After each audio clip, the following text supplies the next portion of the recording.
At Sakamoto's store, Shin sighed as he swept up shards of glass from the floor. Annoyed, he muttered that lately he'd been cleaning up way too often because of the constant stream of assassins. Lu added that their shop had suffered a lot of damage from all the fights. Sakamoto, always practical, said they needed to fix everything soon, but Shin pointed out that they didn't have enough money for the repairs. That's when Shin suggested joining a competition with a cash prize to cover the costs. But before they could talk more about it, an assassin walked into the shop and immediately asked for Sakamoto. He said he'd leave if they told him where Sakamoto was. Then he stared straight at Sakamoto and called him fatty. Unfazed, Sakamoto coldly replied that he didn't know who Sakamoto was. The assassin was confused and pointed at the store sign that clearly read, Sakamoto. Sakamoto just shrugged and said lots of shops shared the same name. The assassin, now frustrated, whined, "Then how am I supposed to find him?"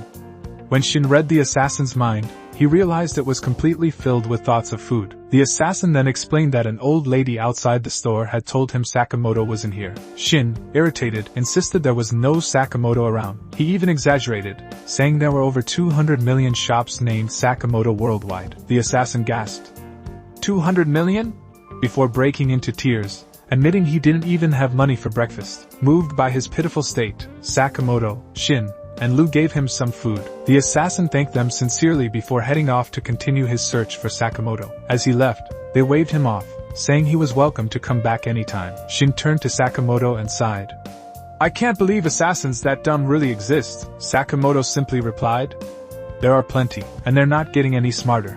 Elsewhere, the assassin set up a small tent, a gift from the old lady, as a temporary home until he became rich. He recalled his past at the Assassin Guild, where he was deemed unworthy of being a top-class assassin. But now, he was determined to prove them wrong. Suddenly, a strong wind blew his tent away. As he sulked, a flyer smacked him in the face. He read it.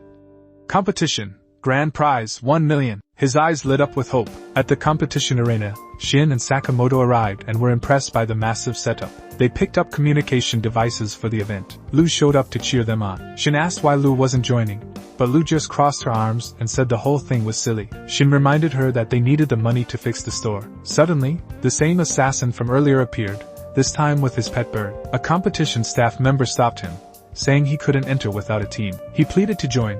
He really needed the money, but only teams of 2 to 5 people were allowed. Lu teased him by calling out to his bird, which led the assassin to approach Shin and beg to be let into their team. Shin was annoyed but ended up registering him with Sakamoto anyway. The game began.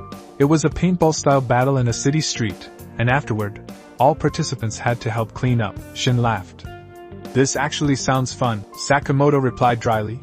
"Basically, we're doing free community service." As the match began, the assassin instantly showed off his skills, taking down 4 players in seconds. Shin was shocked. "Wait, he's actually good?" As Sakamoto and Shin showed off their own abilities, the assassin cheered. "I finally have teammates."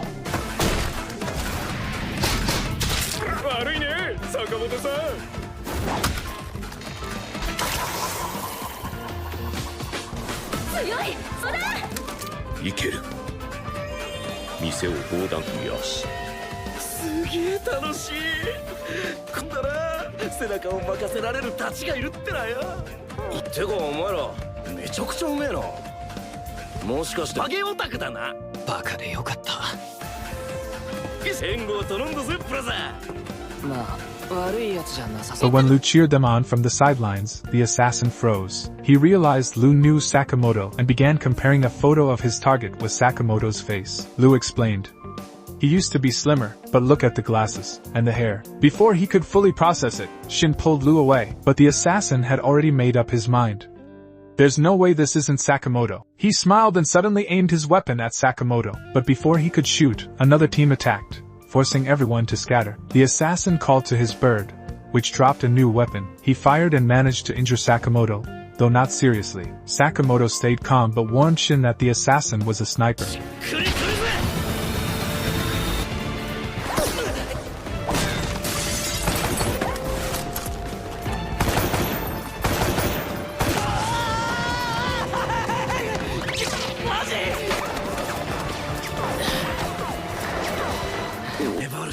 From his hiding spot, the assassin recalled his childhood and how he had failed. The only skill he had was long-range shooting, but the guild had said that wasn't enough. Eventually, they expelled him, giving him one last mission: kill Sakamoto.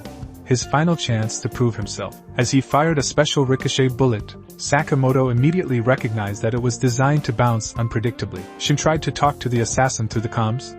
You don't need to prove anything to anyone but yourself. Meanwhile, Sakamoto picked up a small rock and threw it with insane force. It shattered the assassin's rifle. The assassin collapsed and whispered, I can't kill him.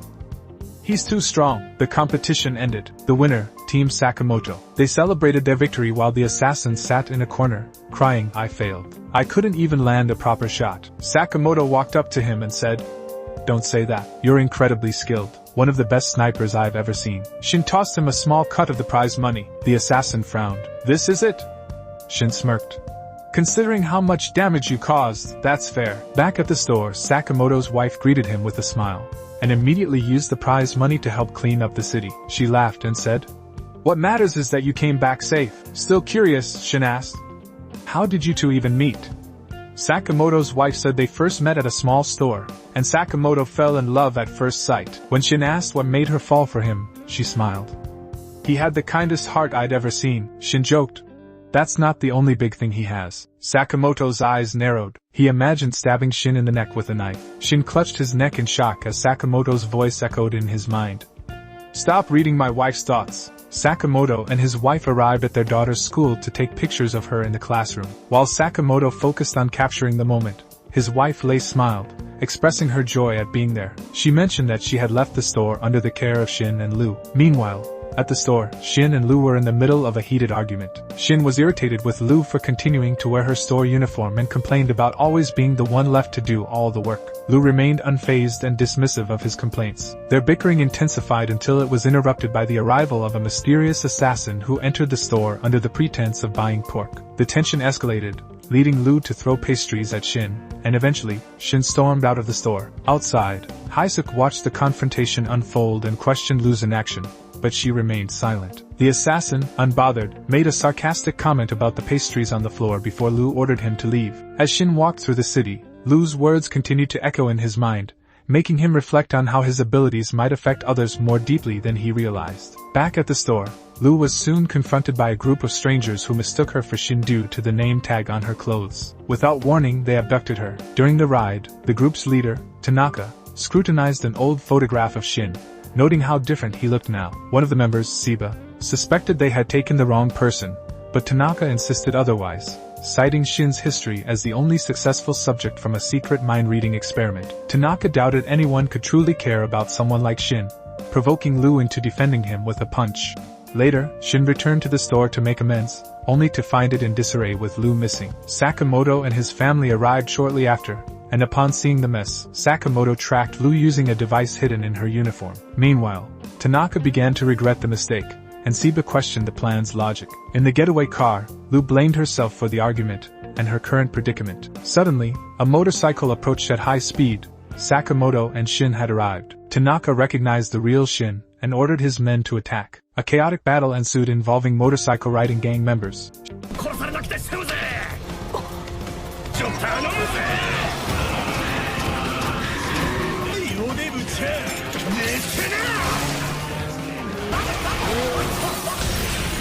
Shin used a logging truck to create a road hazard, while Sakamoto fought with brute strength, using his motorcycle as a weapon. Inside the car, Lu tried to convince Tanaka to give up, but he threatened her. Shin leaped onto the vehicle, prompting Seba to engage him in combat. Seba's speed overwhelmed Shin, but Sakamoto intervened. In the skirmish, Seba damaged their motorcycle, forcing Sakamoto and Shin to retreat on foot.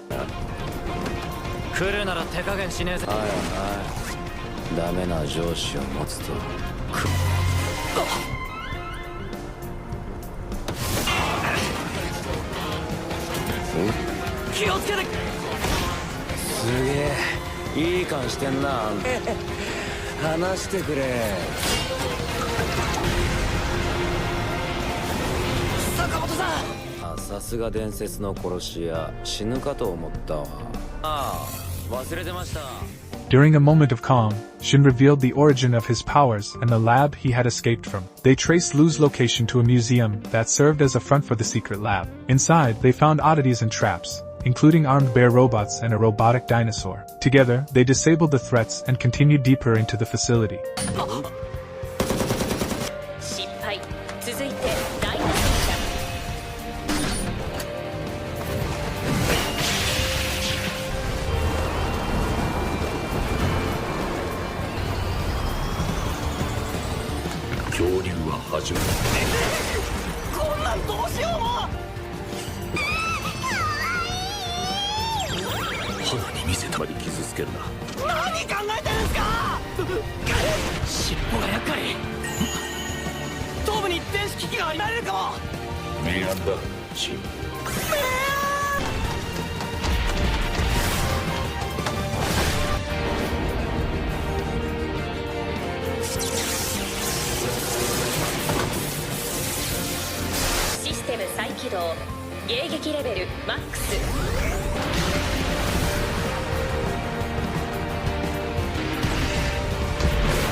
Elsewhere in the lab, a doctor was being forced to continue unethical experiments under the threat of violence by assassins. Shin and Sakamoto intervened just in time to save him. The doctor explained that the lab had been overtaken by a high-ranking assassin named Kashima, who believed traditional assassination methods were obsolete. Kashima had introduced advanced technologies and mind-related enhancements to modernize killing techniques. Back in another area, Lu and Tanaka were imprisoned together. Lu attempted an escape using a rock while a restrained man revealed himself as the lab's director and hinted at a way to escape. In a separate chamber, another leader, Mater, confronted and tortured a doctor to extract information. When Shin tried to intervene, Mater injected him with a serum that disrupted his brain's speech functions. Shin was overwhelmed until Sakamoto saved him, taking down Mater in the process. Shin, recalling his painful past, resolved to bring an end to the lab's horrors. Sakamoto encouraged him to see this as a chance to clean up his past. Meanwhile, outside the museum, two new figures, Shishiba and Osaraji,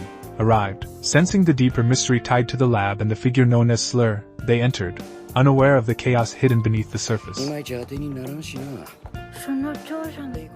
Meanwhile, Haisuke visited Sakamoto's store, claiming he had been paid and wanted to buy a few items. While there, he noticed Sakamoto's daughter crying. She was upset because her parents hadn't shown up for Parents' Day. The assassin offered her candy to cheer her up, but when that failed, he promised to find her parents and sent his bird to search for them. Meanwhile, Lu was imprisoned alongside a man she later discovered was the lab director. Enraged by the revelation, she attacked him, blaming him for her imprisonment. The director denied responsibility, insisting he was also being held against his will. Lu demanded answers, and he began to share what he knew. Elsewhere, Sakamoto, Shin, and a man named Mata were having a tense encounter. Mata revealed he had implanted a device in Sakamoto's neck, which caused him to lose focus and redirect his attacks unintentionally. As a result, Sakamoto mistakenly struck Shin when attempting to hit Mata. Mata explained the device manipulated Sakamoto's targeting. In response, Sakamoto strategized to mentally designate Shin as his target, so his redirected attacks would hit Mater instead. Back in prison, the lab director explained that he had been jailed for defying orders. When Lu asked why she was also imprisoned,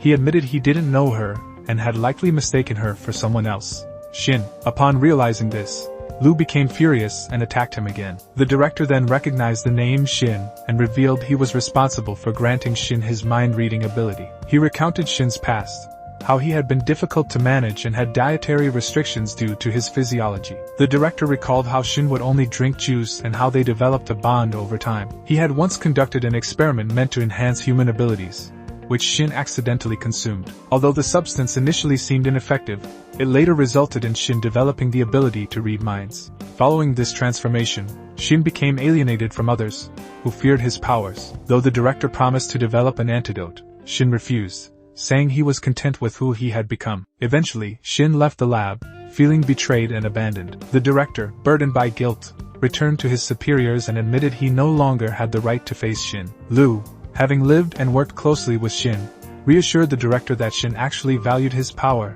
and used it to communicate silently with her and their boss. She criticized the director for not reconciling with Shin sooner, noting that Sakamoto had a rule: conflicts should never last more than a day. The director then used a substance to open the prison door. When Lu asked why he hadn't done so earlier, he explained that he didn't want to assist in the lab's unethical research. Once the door was open, a guard entered, but Lu quickly defeated him. Elsewhere, Sakamoto was struggling in battle. Mater used a serum to enhance his muscles, allowing him to overpower both Sakamoto and Shin. He manipulated their movements, causing their attacks to miss or hit each other. Sakamoto realized the only way to defeat Mater was by using his own redirected strikes against him. Shin then helped execute the plan by dodging strategically, leading Sakamoto's blows to land on Mater. Eventually, the doctors extracted the control devices from Shin and Sakamoto. They thanked Shin, who now worked at Sakamoto's store, and felt grateful for the care he received.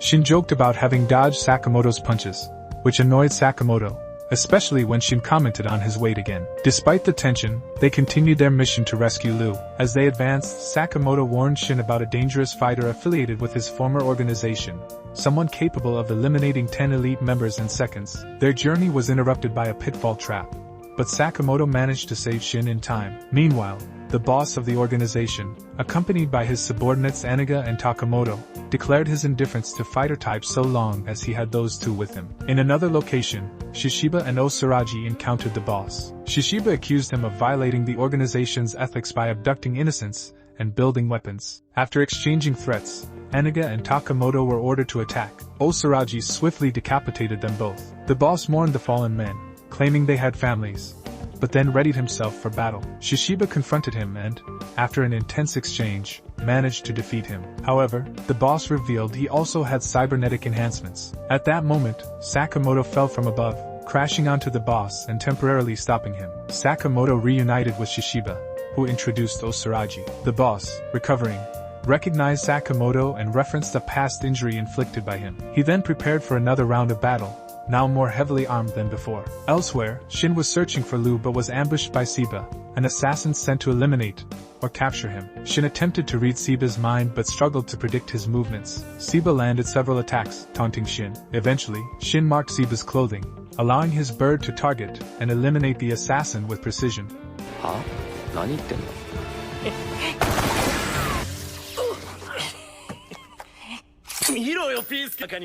Back with Sakamoto, the boss continued his assault. Shishiba decided to leave, reminding Osaraji that their true target was Slur. Although Osaraji expressed concern for Sakamoto, Shishiba confidently stated he had never seen Sakamoto die.